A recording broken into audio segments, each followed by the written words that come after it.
सण उत्सव आपल्या आयुष्यामध्ये आनंद घेऊन येतात, हो ना? पण आपल्या आनंदामुळे कोणाचा तरी असा भयानक शेवट होणार असेल, तर मग आपण त्याला आनंद म्हणायचं का? आनंदाची व्याख्या बदलण्याची वेळ आली आहे. मकर संक्रांतीला उंचच उंच पतंग उडवूया हा विचार मनात असेल, त्यासाठी नायलॉन मांजाचा वापर करत असाल तर एकदा समजून घ्या की ह्या नायलॉन मांजाच्या वापरामुळे कुणाचे तरी पंख छाटले जात आहेत, कुणाचा तरी गळा चिरला जातोय, कुणाची तरी अशी भयानक अवस्था होतीये. ही केवळ आकाशात उडणाऱ्या पक्ष्यांचीच नाही, तर रस्त्यावरतून जाणाऱ्या माणसांची सुद्धा अशी अवस्था होते. आपल्या आनंदामुळे, आपल्या खेळामुळे जर कुणाचा असा शेवट होणार असेल, तर त्यासाठी आपण जबाबदार असू, हे लक्षात ठेवा.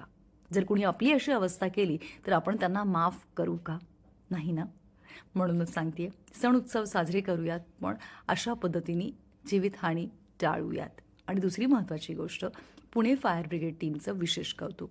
त्यांना ठाऊक होतं, ज्या जीवाला वाचवण्यासाठी ते इथपर्यंत आले, त्या जीवाने या जगाचा आता निरोप घेतलेला आहे. पण तरीसुद्धा त्यांनी त्यांचं काम पूर्णत्वास नेलं.